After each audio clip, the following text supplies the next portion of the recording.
Le cours est l'unish de Chemesa ben Shlomit, de Raphaël ben Yaakov, de l'unishmat. Rachel bat Yakot. Mir ben David. Cohen Esther. Batsimi. Et Marlouf. Marlouf Bouzavi. Tilishmat Mitzra Mitzra Rachel. Refresh Shalema. Meir bat Shoshana.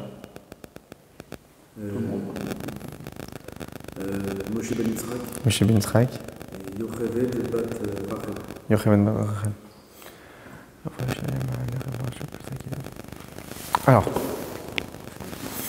donc l'étude qu'on va faire ce soir, c'est une étude qu'on peut considérer comme étant une préparation pour la fête de Shavuot.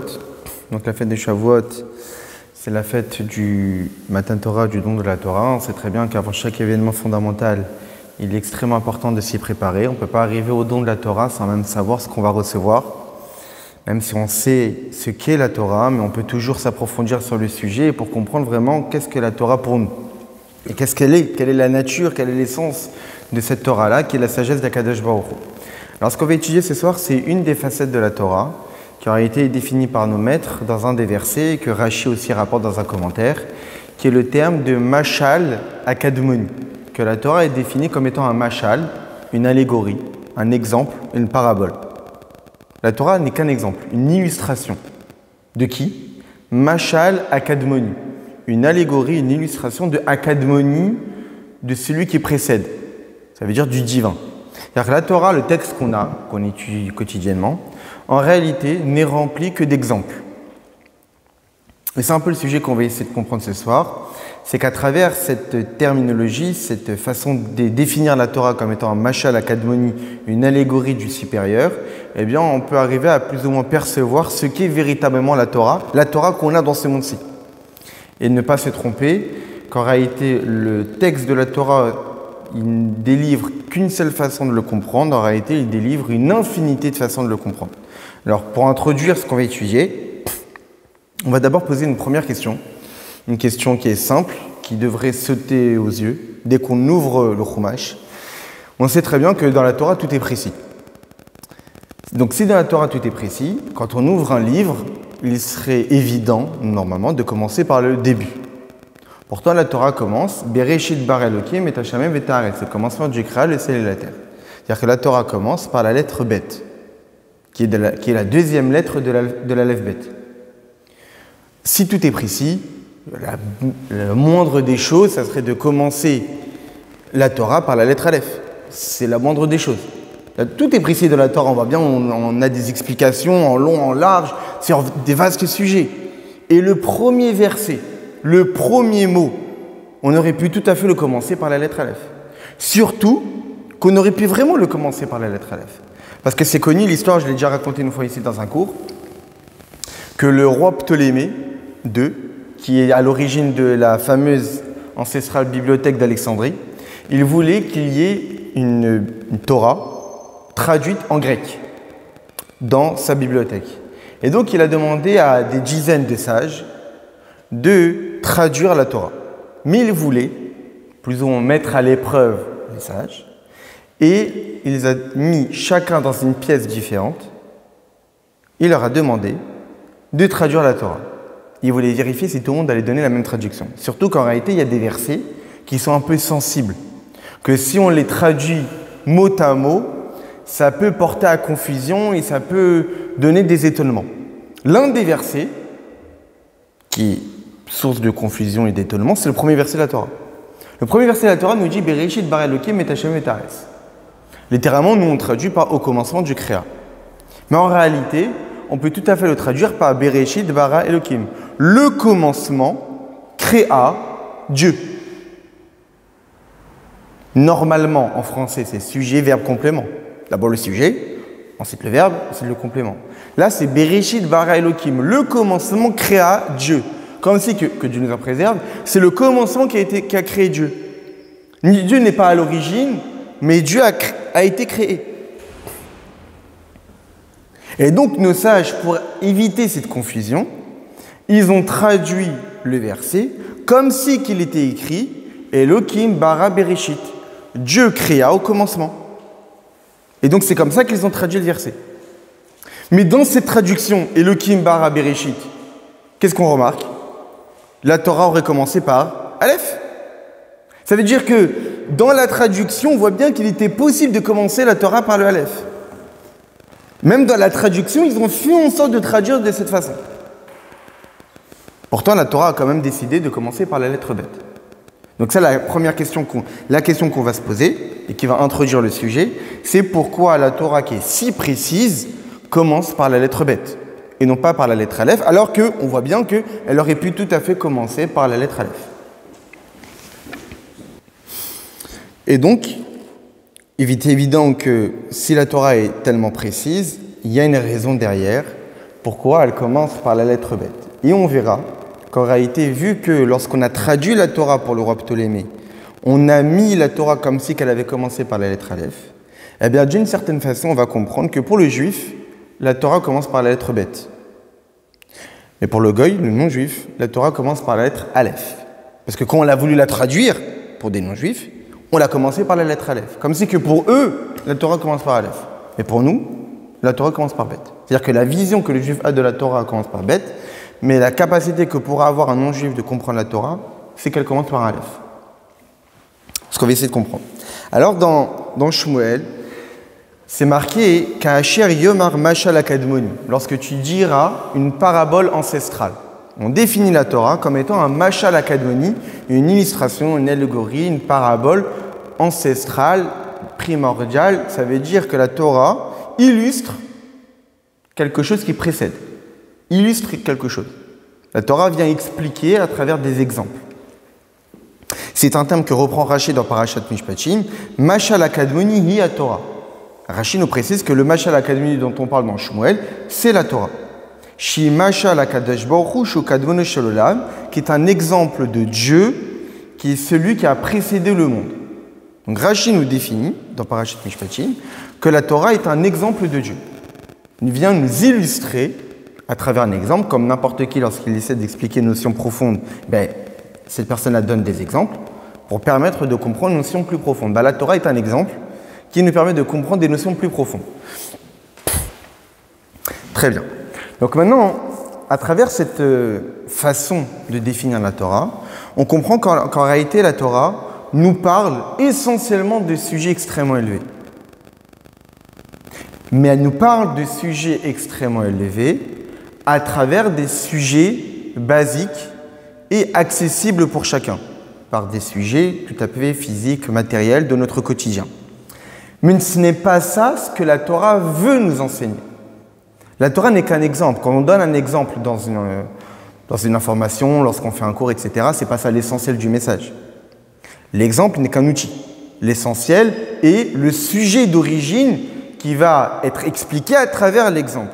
C'est-à-dire que quand on étudie la Torah, on comprend à travers cette terminologie de Mashal akadmoni que l'essentiel se cache derrière les sujets expliqués. Les sujets expliqués, les histoires que la Torah nous raconte ont véritablement existé, comme souvent je l'ai dit. Mais ce n'est pas ça le message essentiel que la Torah souhaite nous délivrer. Parce que la Torah est définie comme étant un mashal akadmoni. Elle cache quelque chose qui se cache derrière tous les sujets. Prenons un exemple. Il y a un sujet dans la Torah, de la Gemara, dans le traité Baba Metzia, qui est le sujet de la Machlif Para Vechamor. On parle là-bas, c'est un chapitre du traité Baba Metzia, qui parle des moyens qui sont à la disposition de l'homme pour acquérir un objet. L'un des moyens d'acquérir un objet, c'est le troc. On échange. Et on parle de l'échange d'une vache avec un âne. J'ai une vache, Reuven a une vache, Shimon a un âne, ils s'échangent les animaux. Et on explique là-bas que l'acquisition se fait dès le moment où l'un des deux fait acte d'acquisition de la bête. Même si l'autre, la bête, n'est pas encore arrivée entre ses mains, à partir du moment où l'un des deux a déjà fait un acte d'acquisition, d'élever la bête, de la tirer, etc., eh bien l'autre, il a déjà acquis la bête. Donc ça, c'est le sujet expliqué dans le traité Baba Metzia. Donc on voit bien un sujet tout à fait matériel, physique, concret de notre quotidien. Bon, aujourd'hui, ça serait d'autres exemples, mais c'est un sujet qui nous concerne totalement. Mais en réalité, il faut comprendre que ce sujet-là qui est développé par la Torah fait allusion à un sujet qui est beaucoup plus profond. La Torah ne parle pas que du sujet de l'échange entre une vache et un âne. Elle parle de ce sujet-là. Mais la Torah est un mashal. La Torah parle de ce sujet-là pour nous faire allusion, faire référence à un autre sujet plus profond. C'est-à-dire qu'on peut tout à fait expliquer et réfléchir sur ce sujet, mais sous un autre plan. Et ça qu'on va comprendre en réalité. C'est que la Torah peut être comprise sous plusieurs plans, en fonction du monde spirituel dans lequel on va placer la notion qu'on souhaite comprendre. Cet exemple-là de l'échange entre la vache et l'âne. Eh bien, dans les textes de Chassidut, de Kabbalah, on explique ces sujets de façon complètement différente. On a tous une âme animale. On a souvent étudié, on a une âme divine qui nous permet de servir à Kadosh Baruch Hu, et on a une âme animale. Maintenant, dans les textes de Kabbalah et de Chassidut, on explique que cette âme animale-là, qui nous permet de vivre en tant qu'être humain, par nos besoins physiques et matériels, eh bien, elle existe de différentes natures d'âmes animales. Il y a des âmes animales vaches, et il y a des âmes animales ânes, chacun en fonction de sa nature. Dans d'autres textes, on dit qu'il y a une âme animale taureau, une âme animale chèvre, une âme animale mouton, qui caractérisent certains traits de caractère. La chèvre, par exemple, c'est az, c'est l'arrogance. C'est quelqu'un qui a plus tendance à avoir de l'arrogance. Le taureau, c'est quelqu'un qui est en corne, qui est un peu violent, qui est robuste, qui est grossier. C'est quelqu'un qui a son âme animale qui exprime plutôt ces traits de caractère-là, etc., etc. Eh bien, il existe, globalement parlant, deux sortes d'âmes animales, une vache et un âne. On sait très bien que notre âme animale a pour vocation d'être raffinée, élevée spirituellement. On est une âme animale qui a des mauvais traits de caractère. Le but, c'est de ne pas rester avec ces mauvais traits de caractère. C'est de travailler sur notre orgueil, de travailler sur notre effronterie, de travailler sur notre paresse, etc., etc. Eh bien, il est évident qu'en fonction du mauvais trait de caractère que je vais utiliser certaines méthodes qui seront différentes. Je ne vais pas utiliser évidemment la même méthode pour travailler sur ma colère que sur ma paresse. Ce n'est pas du tout les mêmes méthodes pour me raffiner, pour m'élever. Eh bien, cette idée de troquer la vache contre l'âne existe spirituellement parlant par celui qui a une âme animale vache, mais qui va utiliser les méthodes d'élévation spirituelle qui sont normalement utilisées pour celui qui a une âme animale âne. Et celui qui a une âme animale âne va utiliser des méthodes d'élévation spirituelle qui normalement sont utilisées pour des âmes animales vaches. Donc on voit qu'en réalité, le sujet même de troquer, échanger vache et âne existe dans notre quotidien, mais existe aussi sous un autre plan, plus spirituel, plus divin, plus fin, qui consiste à travailler sur notre âme animale avec des méthodes différentes qui ne correspondent pas, on échange, qui ne correspondent pas à la nature que j'ai. Mais ça, c'est un exemple. Et en réalité, cette façon de voir le sujet que parle la Torah, sous un autre plan, peut être fait sur tous les sujets de la Torah, comme on l'a souvent fait le lundi soir. On l'a déjà fait, par exemple, dernièrement, sur les fameuses balances. Les fameuses balances, les poids, qu'il ne fallait pas tromper, qu'il ne fallait pas falsifier les balances, etc. Le rabbi avait expliqué qu'on pouvait tout à fait voir cette falsification de balance par le Yetzer Hara qui essaie de nous tromper en nous faisant croire qu'il y a des sujets de la Torah qui ont plus de poids qu'un autre et donc nous falsifier la balance. Donc on voit bien qu'en réalité tous les sujets de la Torah peuvent être expliqués sous différents plans. Même le sujet qu'on vient d'expliquer, qui est le troc entre la vache et l'âne, on vient de l'expliquer. Mais même cette deuxième explication, ce n'est pas encore l'explication la plus profonde qu'on peut y donner. Parce qu'on parle quand même de la notion telle qu'elle existe dans notre relation avec notre âme animale. Mais nous, on est dans ce monde. Donc certes, ça a une connotation spirituelle, mais qui est toujours attachée à ce monde. Mais on peut encore l'expliquer à un niveau plus élevé. Et en réalité, ce qu'il faut comprendre, c'est tous les degrés divins qui existent. Il existe une infinité de degrés divins. Et bien en réalité, ces notions de vache et d'âne existent dans tous les degrés divins. Et en réalité, dans tous les degrés divins qui existent, on peut y retrouver cette notion d'échange entre vache et âne. On l'a vu dans ce monde, on l'a vu dans notre relation avec l'âme animale, mais on peut aussi la retrouver dans plein d'autres domaines. Et donc c'est ça cette idée de Mashal Akadmoni. Un autre exemple qu'on peut voir. Il y a une histoire, il y a un passage de la Gemara qui nous dit Kamifigle bemichifta derakia. Il y a une divergence d'opinion dans la yeshiva, dans les mondes spirituels. Il faut savoir que dans les mondes spirituels, dans les Gan Eden, il y a les Neshamot, qui elles aussi là-bas étudient la Torah. Maintenant, c'est évident que la Torah qu'elles étudient dans le Gan Eden ne peut pas être la même que la nôtre, a priori. Eh bien, dans la Gemara, on rapporte cette anecdote du cas de tâche du lépreux, du Metzora. On sait très bien qu'en fonction de comment la tâche apparaît, on peut les définir comme étant tamé, impur, ou comme étant taor, pur. Eh bien, on nous dit que imbaeret kodemet lesar lavan, si la tache blanchâtre est apparue avant le poil blanc, la personne est impure. Maintenant, si le poil blanc est apparu avant la tache blanchâtre, la personne est pure.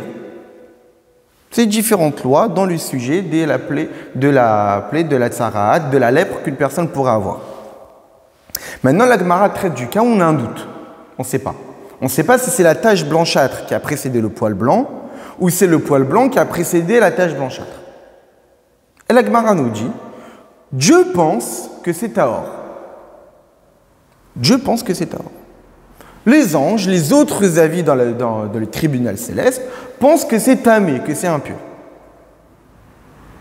Et ensuite, ils sont en train de discuter, qui a raison, etc. Et la conclusion de la Gemara, c'est on va demander à notre maître Rabbi Hanina sur terre, qui lui va trancher.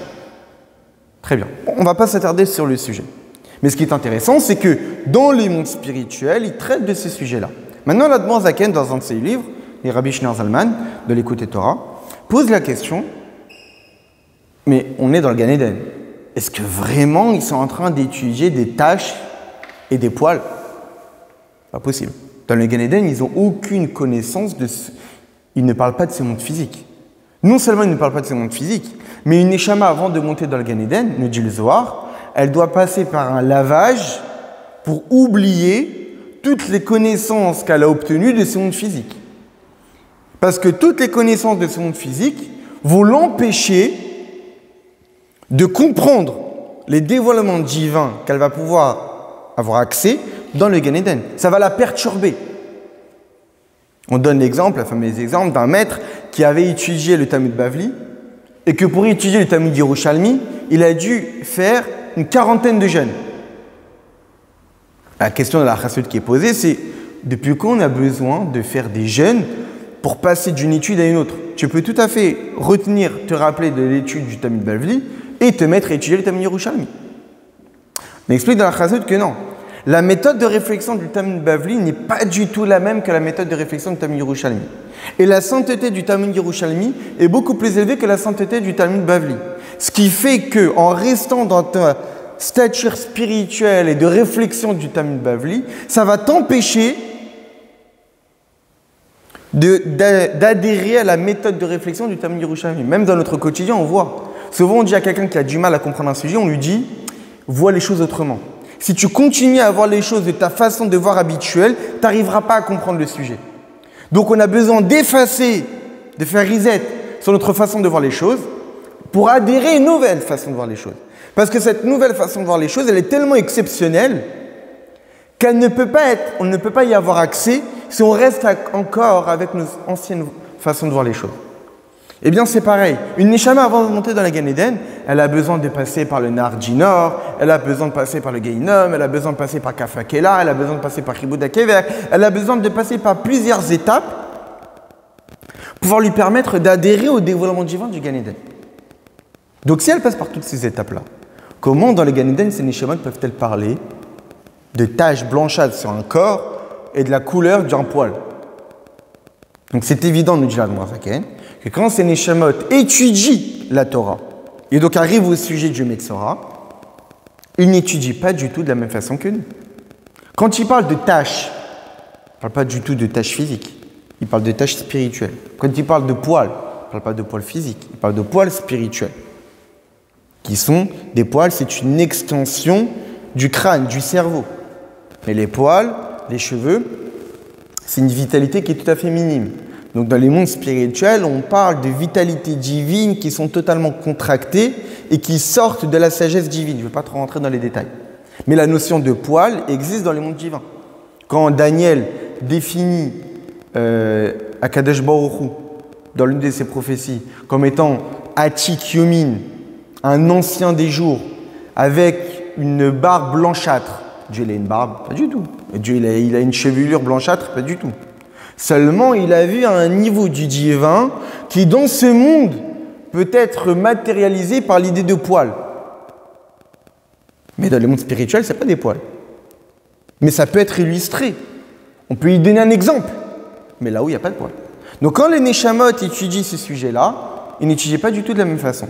Donc on voit bien qu'en réalité, le sujet de la Torah même qu'on étudie, qu'on peut étudier dans Parashat Metzora, dans Parashat Tazria, des sujets de tâches, dans les mondes spirituels, ils n'étudient pas du tout de la même façon.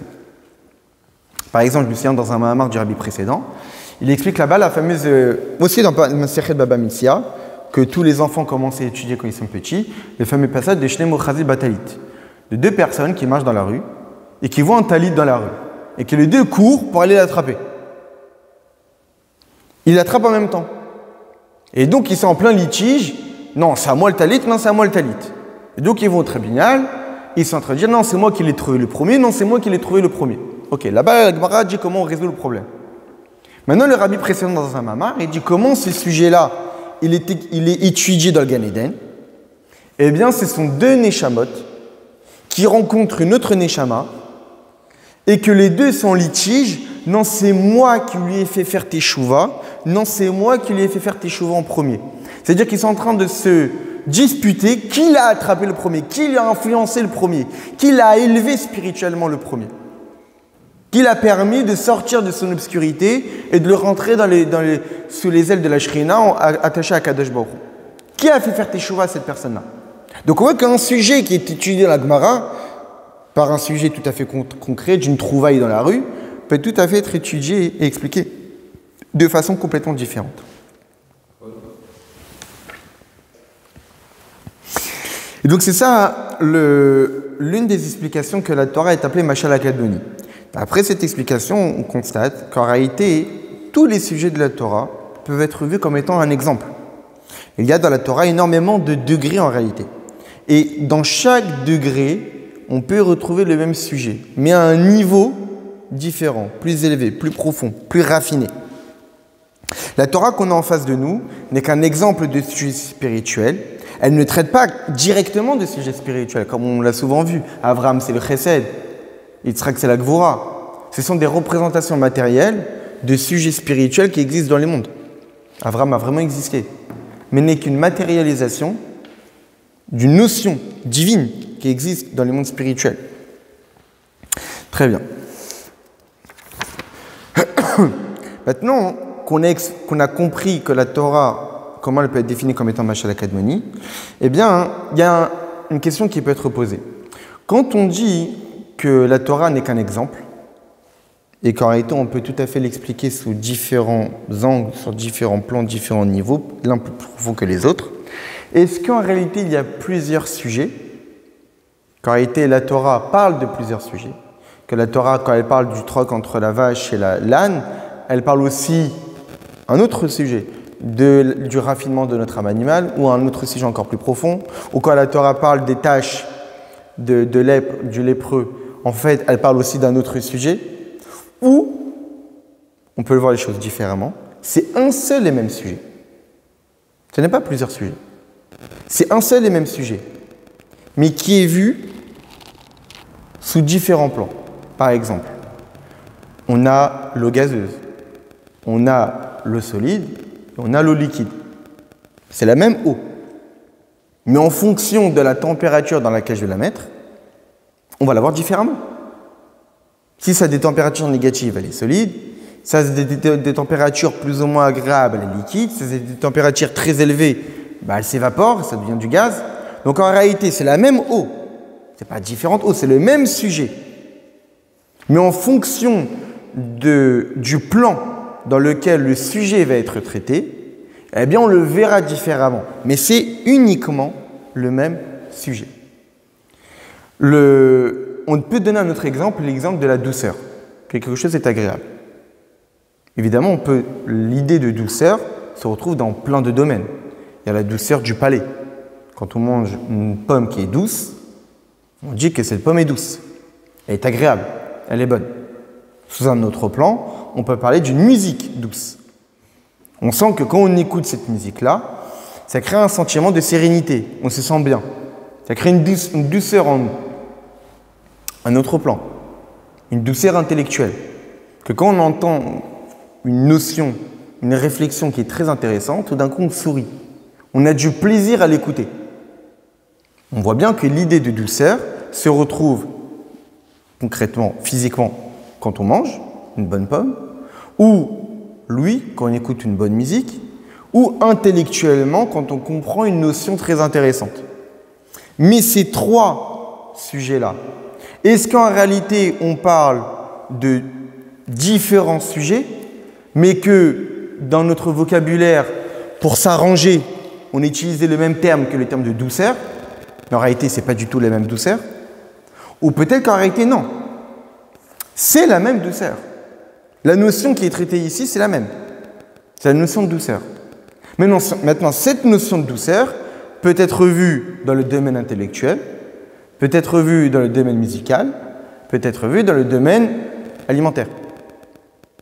Eh bien, on explique ici qu'en réalité, ce n'est pas plusieurs sujets différents, ce n'est pas plusieurs douceurs différentes, c'est la même douceur. Alors nous, dans notre quotidien, on a l'impression que ce n'est pas du tout la même douceur. Mais en réalité, c'est la même douceur. La notion de douceur que Dieu a créée dans le monde, c'est la même. C'est-à-dire qu'en réalité, la racine spirituelle d'une bonne pomme, d'une belle musique, d'une notion intellectuelle intéressante, dans sa racine spirituelle, c'est la même. Ces trois éléments ont la même source spirituelle. Maintenant, cette notion-là, quand elle descend de niveau en niveau, elle a différents aspects.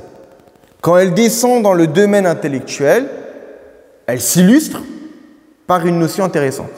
Quand elle descend encore à un niveau plus bas, plus grossier, dans le domaine musical, c'est une musique douce. Et quand elle descend dans le domaine plus concret, c'est une bonne pomme.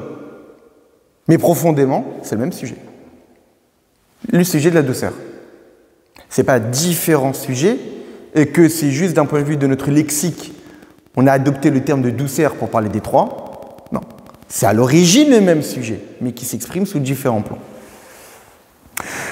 Autre exemple, la notion de lumière et d'obscurité. La notion de lumière et d'obscurité, on le voit physiquement. Quelqu'un qui vit dans l'obscurité, quelqu'un qui vit dans la lumière. Mais aussi, on parle de lumière et d'obscurité d'un point de vue intellectuel. Un fou, on dit qu'il vit dans l'obscurité. Parce qu'il ne comprend rien, il comprend mal les choses. Donc c'est évident qu'il dirige sa vie comme quelqu'un qui marche dans le noir. Il va rentrer dans un mur. Parce que son esprit est perturbé. Son esprit est obscurci. Il voit très mal les choses. Donc on dit que dans ta tête, c'est obscur. On utilise le même terme.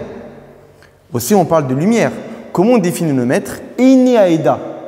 Les yeux de la communauté, les yeux du peuple. Pourquoi? Parce que nos maîtres, ils ont un esprit éclairé. Nos maîtres ont un esprit limpide. Ils voient bien les choses. Eux, ils savent où se trouve la vérité.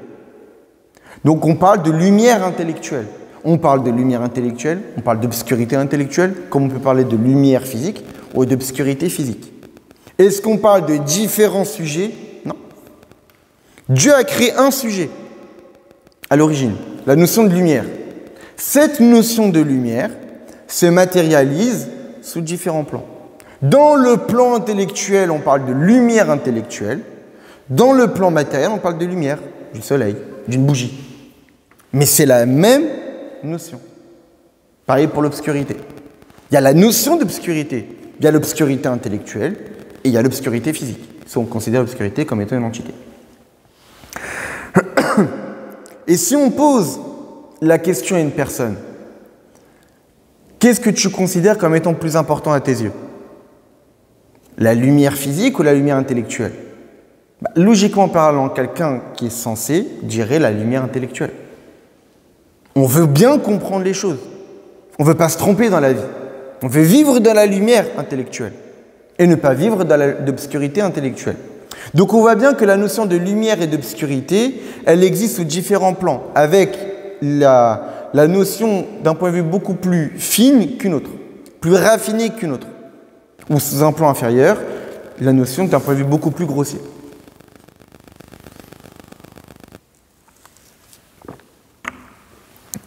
Maintenant qu'on a expliqué tout ça, on va expliquer maintenant la notion d'exemple.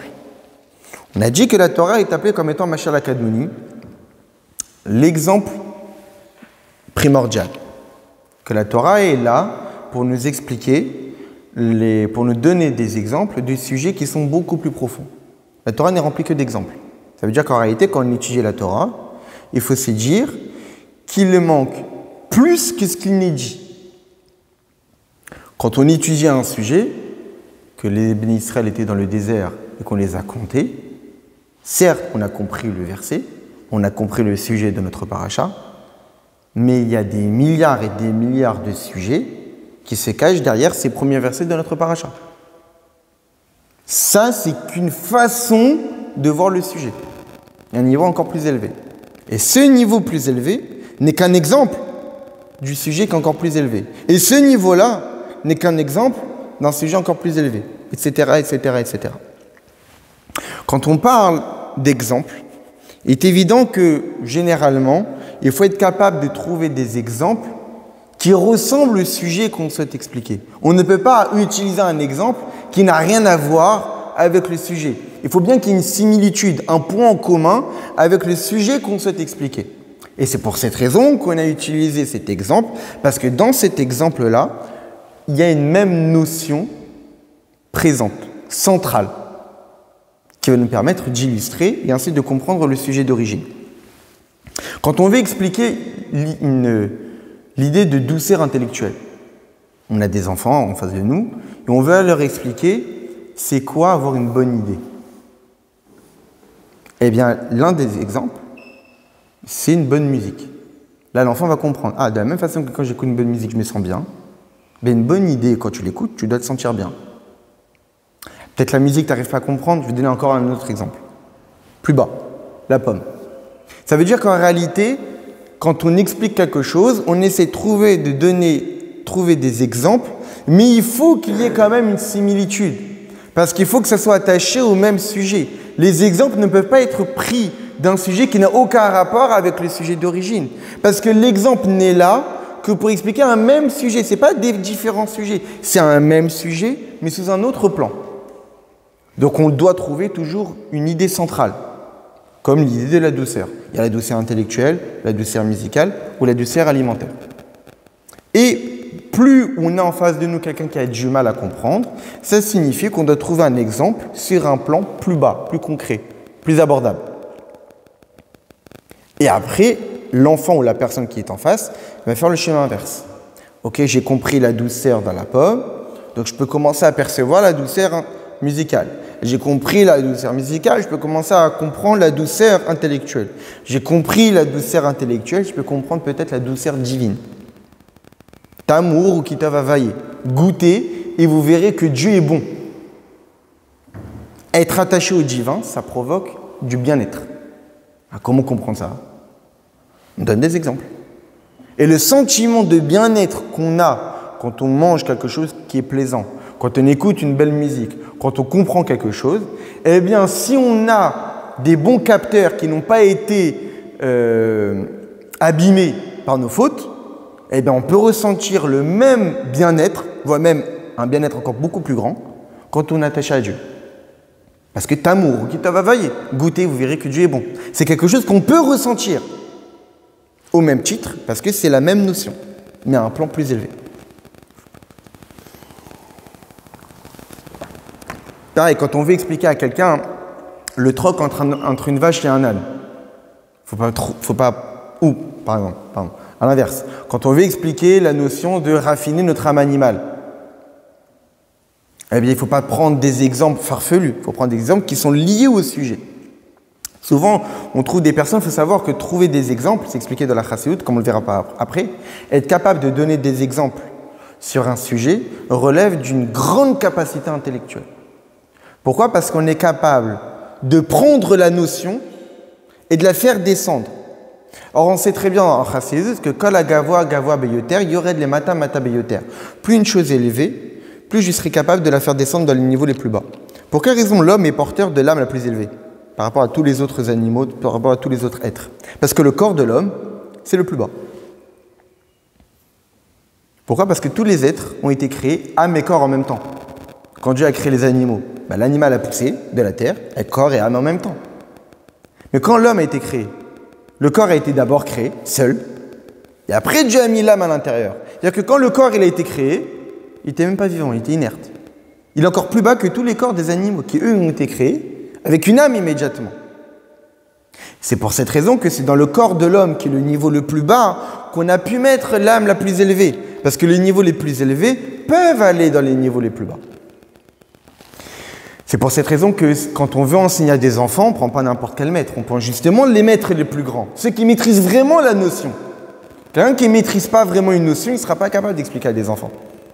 Parce que pour expliquer à des enfants, il faut être capable de maîtriser le sujet à la perfection. Tu veux expliquer à des étudiants, ok, tu peux. Ils sont à un niveau plus élevé.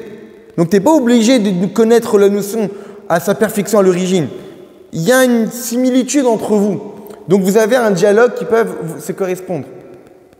Mais quand tu parles à des enfants qui ont une sagesse qui est la plus basique qui soit, tu es obligé de maîtriser le sujet. Parce que comme tu le maîtrises à sa source, tu peux l'emmener dans les niveaux les plus bas. Donc quelqu'un qui est capable de trouver des exemples, c'est parce qu'il maîtrise à sa source. Donc il peut envoyer le sujet dans des exemples très concrets. Très bien. Et maintenant qu'on a dit tout ça, eh bien on peut comprendre quand on étudie certains textes, comme on le fait la plupart du temps le lundi soir, que quand on explique des sujets de la Torah avec une version beaucoup plus profonde, beaucoup plus divine, souvent on dit que c'est une surinterprétation. C'est une interprétation du texte. Pas du tout. Ce n'est pas une interprétation du texte. C'est le texte. Quand on parle d'un sujet, quand on parle d'Abraham, et qu'on dit oui, Abraham, en fait, c'est Chesed. Quand on dit que Yitzhak, c'est Givora, c'est une interprétation. C'est pas une interprétation. C'est ce que dit la Torah. C'est ce que dit la Torah. Quand il y a eu l'ouverture de la mer, et que dans les textes des Chassidut, on explique que l'ouverture de la mer, c'est le dévoilement de l'intellect dans les émotions. Qu'en réalité, il y a un barrage entre les deux, qui est le coup, qui empêche le passage de l'idée à l'émotion, que généralement, lorsqu'on étudie un sujet, le but, c'est d'arriver à créer une émotion. Que quand je réfléchis sur un sujet de Torah, le but, c'est d'arriver à aimer Dieu, à craindre Dieu. Mais il y a l'étroitesse du coup, qui bloque, et qui empêche ce passage-là. On explique dans la Chassidoute que l'ouverture de la mer, c'est l'illustration du dévoilement de l'intellect dans l'émotion. On pourrait dire, ah oui, c'est l'interprétation. Pas du tout. Quand la Torah nous dit que Moshe a ouvert la mer, elle parle de ça. C'est ce que la Torah souhaite nous dire. Seulement la Torah, c'est Mashala Kadmoni. C'est un exemple. La Torah nous donne des exemples. Mais derrière cet exemple, se cache une infinité de sujets. Et que même le sujet que je viens de dire, que le passage de l'intellect à l'émotion, n'est qu'un exemple d'un niveau plus profond. Et donc en réalité, quand on étudie la Torah, plus on spiritualise le sujet, plus on s'approche du vrai sujet que la Torah souhaite nous dire. Puisque la Torah, quand elle nous parle d'un sujet, c'est un sujet concret, physique. Donc le dernier des exemples, tu n'as pas plus concret que ça. Donc quand on étudie, qu'on arrive à comprendre les choses plus profondément, il faut se dire que je ne suis pas en train de sortir du texte, pas du tout. Tu es en train de te rapprocher de plus en plus du sujet véritable que la Torah souhaite t'enseigner. Et qu'au départ, elle ne te donne qu'un exemple. Et que c'est à toi de faire le chemin inverse. Alors soit on est capable, soit, bon, Hachem, on a des maîtres qui nous ont déjà fait le travail. En étudiant, ensuite le pshat, ensuite le drouche, ensuite le remez, le drouche, le sod, la chassidoute, qui nous permet en réalité de s'approfondir pour tendre vers le sujet. Et qu'en réalité, on peut toujours s'approfondir, puisque c'est infini. Étant donné que les degrés divins sont infinis, donc les façons d'expliquer un sujet sont infinies. Et plus on étudie des textes et qu'on comprend le sujet de façon beaucoup plus profonde, souvent on se dit, je sors un peu du sujet. Pas du tout. Tu rentres dans le vrai sujet. Alors évidemment qu'il ne faut pas s'empêcher de comprendre le sens simple. Étudier la Torah avec Rashi, avec les commentateurs basiques, entre guillemets basiques, parce qu'elle veille qu'on comprenne Rashi, c'est essentiel. Mais il ne faut pas se dire que quand j'étudie le Midrash, il y a des choses farfelues qu'on voit dans le Midrash, exceptionnelles, et qu'on pourrait se dire c'est pas une surinterprétation, c'est ce dont la Torah souhaite nous dire. Très bien. Et donc c'est ça, en réalité, cette idée que chaque explication qui sont données de la Torah n'est qu'une contraction de sujet et d'origine. Et lorsqu'on réussit à s'élever et à se débarrasser de tous ces habits qu'on a pu mettre, ces voiles qu'on a pu mettre le sujet d'origine, eh bien on se rapproche d'autant plus de ce que la Torah souhaite nous enseigner dans les mondes spirituels. Très bien. Par rapport à tout ce qu'on vient de dire, on peut expliquer ce qui est dit à propos du Shlomo Amelech. Shlomo Amelech, le roi Salomon, il est défini par nos maîtres, par la Torah, etc., comme étant l'être plus intelligent que le monde ait connu. On dit du Mashiach qui sera aussi sage que Shlomo Amelech. Eh bien, Shlomo Amelech, il est défini dans Melachim, Vayedaber Shloshet Alafim Mashal. Shlomo Amelech était capable de donner 3000 exemples. Alors, qu'est-ce que ça veut dire qu'il était capable de donner 3000 exemples? Nous dit l'Admor Zaken. C'est que quand il enseignait la Torah, quand il enseignait la Halacha Shlomo Amelech, il était capable de prendre un sujet, de lui donner son explication plus profonde, et à celle-ci plus profonde, et à celle-ci plus profonde 3000 fois. Ça, c'était la sagesse de Shlomo Amelech. Il était capable de donner, de voir le sujet d'origine de la Torah, de lui donner un exemple, ensuite un exemple, ensuite un exemple, etc. Et aussi dans l'ordre inverse. Il voit la Torah qui est un sujet concret, il trouve ce qui se cache derrière une fois, ce qui se cache derrière une deuxième fois, et ainsi de suite, 3000 niveaux différents. Shlomo Amelech était capable de donner l'enseignement de la Torah sous 3000 degrés divins différents. Par exemple, quand on souhaite expliquer un sujet du monde de Hatzilut à quelqu'un, et que ce sujet-là du monde de Hatzilut, qui est le monde le plus élevé, il est assez complexe. On va prendre ce sujet-là et on va l'expliquer tel qu'il existe dans le monde de Bria. Le monde de Bria est trop compliqué pour la personne, on va le faire descendre, on va l'expliquer tel qu'il existe dans le monde de Yetzira. Le sujet est encore trop profond, on va l'expliquer tel qu'il existe dans le monde de Asiya, dans le monde concret. Et après que la personne ait compris comment le sujet existe dans le monde de Asiya, le monde physique, il va comprendre comment il existe dans le monde de Yetzira, comment il existe dans le monde de Bria, et comment il existe dans le monde de Hatzilut. Et donc en réalité, quand on dit que Shlomo Amelech il était capable de donner 3000 exemples, c'est parce qu'en réalité, dans chacun des mondes, il existe 1000 niveaux. Il y a 1000 niveaux dans le monde de Asiya, il y a 1000 niveaux dans le monde de Yetzira, et il y a 1000 niveaux dans le monde de Bria. Donc chaque notion du monde de Hatzilut, il était capable d'y trouver une interprétation, enfin une explication, un exemple dans le monde de Bria 1000 fois, parce qu'en réalité, dans chaque monde spirituel, il existe 1000 niveaux. On a souvent dit que dans chaque monde spirituel, il y a 10 sphirotes. Maintenant, dans chacune de ces 10 sphirotes, il y a les 10 autres. Et dans chacune de ces 10 sphirotes, il y a les 10 autres. Ce qui fait 10 fois 10 fois 10, ça fait 1000. Donc en réalité, quand on dit que Shlomo Amelech était capable d'expliquer n'importe quel sujet 3000 fois, ça veut dire qu'il était capable d'expliquer chaque sujet dans tous les niveaux qui existent.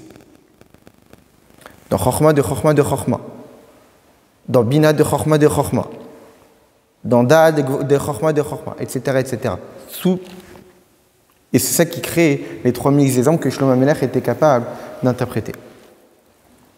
Maintenant qu'on a expliqué tout ça, qu'en réalité, chaque chose de ce monde a une racine spirituelle et que cette racine spirituelle se retrouve dans chaque niveau divin. Alors là, il y a une question qui se pose. Pourquoi uniquement la Torah est appelée Mashal Kadmoni? Quand on dit que la Torah est un exemple primordial, parce que la Torah est un exemple faisant référence à des sujets beaucoup plus profonds. Et pas que la Torah, la table. La table est un exemple. Il existe la table. dans le monde de Yetzira, il existe la table dans le monde de Briel, il existe la table dans le monde de Hatzilut, il existe une infinité de notions de table. Parce que chaque chose dans ce monde physique a sa racine spirituelle. Et sa racine spirituelle a sa même racine spirituelle, etc., etc., etc. Alors pour quelle raison? C'est la Torah qui a été définie comme étant Mashal HaKamoni. Mais tout dans le monde n'est qu'un exemple. Nous sommes tous des exemples. Il y a nous dans ce monde, il y a le nous dans le monde spirituel. Et ce nous dans le monde spirituel, il y a aussi celui-là, à un niveau plus élevé, et encore un niveau plus élevé, etc. Tout a sa racine spirituelle. Et comme on l'a dit qu'il y a une infinité de niveaux spirituels, donc il y a une infinité de pendant table, de pendant chaise, de téléphones, de murs, etc. Parce que tout ce qui existe dans ce monde physique existe nécessairement dans ce monde spirituel, qui est sa source, qui lui donne la vitalité. Alors pourquoi c'est uniquement la Torah qui a été définie comme étant Mashal HaKamoni, l'exemple primordial? Tout est exemple primordial. Pourquoi la Torah en particulier? Alors, c'est expliqué en Chassidut, parce qu'en réalité, il y a une grande différence fondamentale entre tel qu'on définit la Torah comme étant un exemple et tel qu'on définit toutes les choses du monde comme étant des exemples. Ça dépend de la méthode de contraction qui a été subie. Contraction, c'est qu'il y a le niveau spirituel, ensuite il a été contracté pour descendre d'un niveau encore plus bas. Seulement, il y a deux sortes de contractions. Il y a ce qu'on appelle contraction d'une façon d'un filtre, et il y a la contraction de façon d'une compression. Quoi la différence entre les deux? Quand on filtre, il y a une perdition. On récupère des choses qui peuvent passer, il y a des choses qui ne peuvent pas passer. Ensuite, on tamise encore. Ensuite, on tamise encore. Ensuite, on tamise encore. Au fur et à mesure qu'on tamise, il y a de plus en plus de choses qu'on perd. Il y a toujours quelque chose qui est gardé. Il y a des choses qui sont perdues.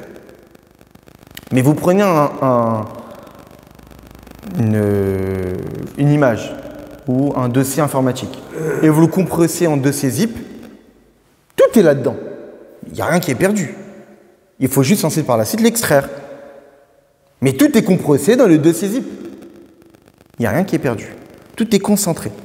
Il sera tout à fait possible de tout récupérer lorsqu'on va extraire. Eh bien, la contraction des choses du monde est la méthode filtre. C'est-à-dire qu'en réalité, lorsqu'on va donner un exemple d'un sujet du monde, eh bien, il y a forcément quelque chose qui va être perdu. Quand, par exemple, je vais expliquer une notion très profonde à quelqu'un, à un élève. Je lui dis, bon, ça c'est un peu trop compliqué, ça c'est un peu trop compliqué, etc. Et je vais lui expliquer des choses plus simples. Je vais expliquer la notion de droite à un élève de 6e. Je ne vais pas lui expliquer les équations de droite ou les équations cartésiennes qu'on explique, etc.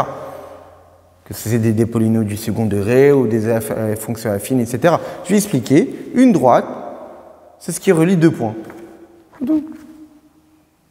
Mais j'ai perdu plein de choses. C'est pas du tout ça une droite. Mais j'ai limité à ça. Mais il y a plein de choses qui ont été perdues quand j'ai transmis, quand j'ai contracté. Il y a plein de perditions. Il y a plein d'aspects du sujet qui ont été perdus. Il y a une similitude, il y a un sujet central qui a été gardé. Mais plein de choses ont été perdues entre-temps. Ça, c'est pour tout ce qui existe dans ce monde. Mais quand la Torah donne un exemple, eh bien, il n'y a rien qui est perdu. Prenons l'exemple de tout à l'heure, la notion de douceur. La notion de douceur intellectuelle, la notion de douceur musicale, la notion de douceur alimentaire. Ok, je donne l'exemple que la douceur intellectuelle, c'est comme une douceur musicale. Il y a plein de choses qui ont été perdues entre-temps. Ok, ça permet de comprendre plus ou moins. Mais le mécanisme, quand on écoute une bonne idée, le bien-être intellectuel qu'on ressent dans notre tête n'est pas du tout identique au bien-être quand on écoute une bonne musique.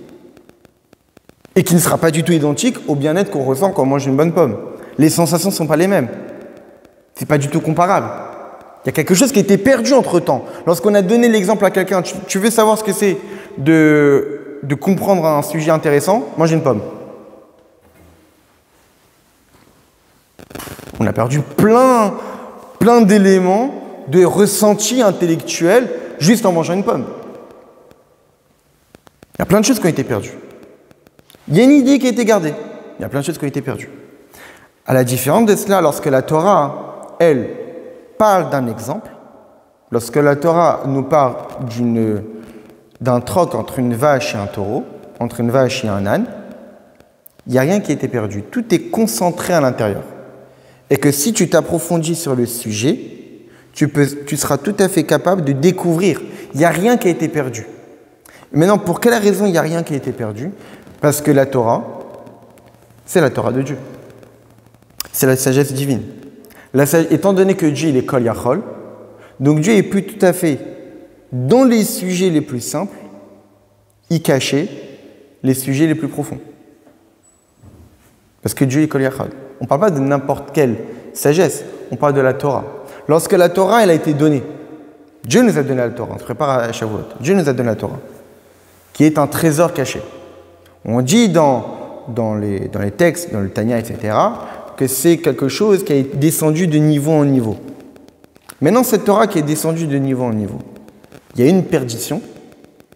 Est-ce que la Torah qu'on a en face de nous, eh bien, il y a plein de choses qui ont été perdues par rapport à la Torah de Dieu? Pas du tout. La Torah qu'on étudie, c'est la Torah de Dieu. C'est pas une autre Torah, c'est la même. La pomme et une musique, c'est pas pareil. Il y a une similitude, mais c'est pas du tout pareil. Dans une pomme, je retrouve pas une bonne musique. Dans une belle musique, je retrouve pas une bonne idée. Il y a une similitude. Ce sont des exemples. Ça permet de percevoir. Il y a plein de choses qui ont été perdues. Dans la Torah, il n'y a rien qui était perdu. La preuve, toutes les explications qu'on a eues par nos maîtres, ils les ont découvertes comment? En étudiant la Torah, les Chamisha Chomshé Torah. Ils n'ont pas eu de choses en plus. Ils ont étudié. Ils ont découvert. Parce que dans la Torah, il y a tout qui est caché. Tout a été compressé. Il n'y a rien qui a été perdu autre part. Donc quand on dit que la Torah est Mashal Akadmoni, parce que la Torah est le vrai exemple du spirituel. C'est un exemple à travers lequel on peut découvrir le sujet d'origine. C'est ça le but d'un exemple. Le but d'un exemple, c'est que quand je te dis quelque chose, tu vas comprendre ce que je voulais t'enseigner au départ. Mais si l'exemple est tellement éloigné, tellement on a enlevé des notions qui étaient un peu complexes, ça va être difficile pour la personne de retrouver le sujet d'origine. Donc ce n'est pas un vrai exemple. Le vrai mashal, c'est quand il permet de retrouver le nimshal. Le vrai exemple, c'est quand il permet de retrouver le sujet d'origine. Mais s'il y a des choses qui ont été perdues entre-temps, ça va être compliqué. La Torah, on peut tout retrouver. On peut tout retrouver lorsqu'on étudie la Torah. Ça nécessite des efforts, mais on peut tout retrouver. Et c'est ça, quand on dit tous les matins. Tous les matins, quand on se lève, on sait que la Torah, on a la mitzvah d'étudier la Torah tous les jours. Avant de faire une mitzvah, on fait la bracha. Tous les matins, on fait la bracha d'étudier la Torah. On fait une fois le matin, qui va nous permettre de pouvoir étudier la Torah toute la journée. Qu'est-ce qu'on dit? Venatananu et Torato, qui nous a donné sa Torah. Pas marqué Venatananu et ta Torah. Il nous a donné la Torah. Il nous a donné sa Torah. La Torah qu'on a reçue, c'est la Torah de Dieu. C'est la même que celle qui est dans les mondes spirituels. C'est la même qui est Dieu et sa Torah ne font qu'un. La Torah de Dieu, c'est la même qu'on a. Il n'y a pas eu de perdition, il n'y a pas eu de perte. Il n'y a pas eu de pourcentage, de proportions qui sont laissées de côté. Tout a été récupéré, tout est mis à l'intérieur. Et c'est pour cette raison qu'on dit dans la Gemara qu'après 120 ans, on dit Ashremi Sheba Lekan Vetalmudo Biado. Heureux soit la personne qui vient ici dans le Gan Eden avec son étude avec lui. Pour quelle raison on dit ça? Alors, quel rapport on peut avoir entre l'étude qu'on a étudiée ici et ce qu'on a étudié dans le Gan Eden, et ce que la Neshama avait étudié dans le Gan Eden? Heureux soit la personne qui vient avec son étude. Mais ton étude n'a rien à voir avec ce qu'on va étudier dans le Gan Eden. Quel rapport? Si, c'est la même Torah. C'est la même Torah. Quand tu vas monter, tu vas réétudier ce que tu as étudié sous un autre plan. Mais heureux est la personne qui vient avec une Torah qui existe aussi dans les mondes spirituels. Parce que si la Torah qu'on a était différente de la leur, ça n'a pas de sens cette phrase, oui, parce que c'est pas la même. Mais c'est la même. Il n'y a pas eu de perdition. Il n'y a pas eu de perte. C'est la même Torah. Parce que dans la Torah qu'on a, on peut tout récupérer. C'est pour cette raison que quand ils ont étudié dans les mondes spirituels, ils voulaient trancher. Ils ont demandé à qui? À Rabbi Hanina. Quel rapport? Si ce n'était pas la même Torah, qu'est-ce que tu demandes à quelqu'un qui étudie une Torah alors que toi tu étudies une autre? Mais non, on peut demander à Rabbi Hanina de trancher. Parce que c'est la même Torah. Vu différemment, mais c'est le même sujet. C'est la même halakha qui sera tranchée. Parce que c'est la même Torah Temet. Il y a une vérité, il n'y en a pas plusieurs. Donc vu que c'est la même Torah, donc Ashre mi sheba beyado, et béni soit celui qui vient, sheba leka betalmud de beyado, béni soit celui qui vient avec sa Torah entre ses mains, parce que la Torah que tu as étudiée dans ce monde va te servir dans les mondes spirituels. Parce que la Torah que tu as étudiée là-haut, c'est la même. Sous un autre angle, mais c'est la même. Et maintenant, on peut comprendre pourquoi la Torah commence par la lettre bête. Parce qu'il faut comprendre que la Torah n'est que la deuxième étape. La Torah qu'on a en face de nous, c'est qu'un machal. Il y a tout un aleph qui est avant ça. La Torah ne commence pas par la lettre aleph. Si la Torah avait commencé par la lettre aleph, on aurait compris quoi? Que la Torah, c'est le début. Que dans cette Torah, écrite noir sur blanc, il y a tout. Il y a plein de choses qui se cachent derrière. La Torah qu'on a n'est qu'un bête. Il y a plein de choses qui se cachent derrière ce bête-là. Il y a le aleph. Et c'est à nous, à l'aide de ce bête-là, de retrouver le aleph. Maintenant, il est évident que ce ne sont pas deux Torahs. C'est la même Torah, mais sous différents angles. C'est pour cette raison que dans Birkat Hamazon, on dit Val Torah Techa, Sheli Madatan, de ta Torah que tu nous as enseignée. Il y a la Torah que tu nous as enseignée. Mais ici, il y a deux termes employés. Torah Techa, ta Torah, Sheli Madatan, que tu nous as enseignée. Il y a la Torah qu'on étudie, qui est le bête, et il y a ta Torah à toi, qui est le aleph. Mais grâce à ta Torah, à la Torah que j'étudie, qui est le bête, je vais retrouver le aleph. La Torah que j'ai, c'est le bête. Mais c'est le deuxième. Quand on dit deuxième, c'est qu'il y a un premier. Ce ne sont pas deux choses distinctes. Ça fait partie d'une même Torah, d'un même aleph bête. C'est pas le bête qui vient d'un autre aleph bête, c'est un même aleph bête. Seulement la Torah qu'on a, c'est une Torah qui est plus physique, qui est un exemple. Et c'est à nous de rechercher ce qui se cache derrière. Donc c'est pour cette raison que la Torah commence par la lettre bête, pour nous expliquer qu'en réalité, qu'une personne ne doit pas croire que tout l'essentiel de la Torah, c'est ce qu'on a en face de nous. Il y a plein de choses qui sont cachées derrière. Il y a tout un aleph qui est caché derrière. Même la Gemara. La première page de la Gemara, c'est la page bête. La Gemara ne commence pas par la page aleph, c'est Daf bête. Parce qu'il y a plein de choses qui se cachent derrière. Alors évidemment, il y a plein d'explications pourquoi la Torah commence par la lettre bête. Parce qu'en réalité, l'étude de la Torah n'est que la deuxième étape. Dans une autre sikha, le Rabbi dit que l'étude de la Torah n'est que la deuxième étape. La première étape, c'est le bitoul. C'est l'annulation à Dieu, la crainte de Dieu. Quelqu'un qui étudie la Torah, alors qu'il n'a même pas de bitoul, il n'a même pas d'annulation à Dieu, il n'a pas fait Birkat Torah. C'est quoi Birkat Torah? C'est Venatananu Torato, que Dieu nous a donné la Torah. Avant d'étudier la Torah, sache qu'il y a quelqu'un qui te l'a donné. Que quand tu vas étudier, le but, c'est de t'attacher à celui qui t'a donné la Torah. Quelqu'un qui va étudier la Torah juste pour étudier, pour réfléchir, parce que c'est une sagesse intéressante, tu ne peux pas commencer à étudier. Tu es déjà à la deuxième étape. Et déjà la première. Et le bitoul, soit annulé à Dieu. Et conscience que ce que tu vas étudier, c'est la sagesse de Dieu. Et conscience que le but de cette étude, c'est de t'attacher à Dieu. Pas juste d'emmagasiner des connaissances. Ça, c'est une façon d'expliquer pourquoi la Torah commence par la lettre bête et pas le F. La deuxième façon qui est très intéressante ici, c'est que la Torah n'est que le bête. La Torah qu'on a en face de nous n'est que le bête. Il y a tout un aleph qui se cache derrière. Très bien. Maintenant, ça c'est pour le juif. Mais quand les Chachamim ont voulu traduire la Torah pour le roi Ptolémée, ils ont traduit la Torah, pas au commencement créé à Dieu, qui pourrait pu porter à confusion. Pour être tranquille, ils ont dit Elohim bara bereshit. Dieu créa au commencement le ciel et la terre. Mais à ce moment-là, la Torah commence par Aleph. Mais ça, c'était traduit pour des non-juifs. Parce qu'en réalité, pour nous expliquer que ce qu'un non-juif, quand il étudie la Torah, de ce qu'il a le droit d'étudier la Torah, c'est-à-dire les lois des Bnei Noach, les 7 lois qu'il a le droit, qui le concernent à lui, eh bien, il ne comprend la Torah que comme étant Aleph, comme étant le début. Il n'aura pas accès à tout ce qui se cache derrière. Il aura accès au sens simple, mais il ne pourra pas découvrir tous les enseignements profonds qui se cachent derrière, parce que la Torah ne lui avait pas été donnée à lui. Dieu a donné la Torah au Béni Israël en nous donnant la Torah de Dieu.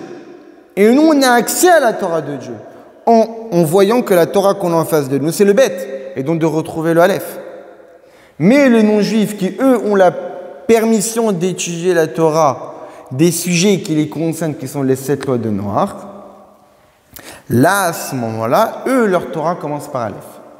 Non pas que la leur est plus élevée que la nôtre, on pourrait dire, ah oui, Aleph, c'est plus supérieur à bête. Non, on pourrait dire que eux, ils ont accès uniquement à cette Torah-là, claire, limpide, physique, mais pas forcément accès à tout ce qui se cache derrière, parce que pour ça, il fallait recevoir la Torah. Donc maintenant qu'on a étudié tout ça, quoi ? Tous les degrés, exactement. Donc maintenant qu'on a expliqué ça, on peut comprendre à quoi on se prépare de recevoir la Torah. Quand on se prépare de recevoir la Torah, ce n'est pas n'importe quelle Torah.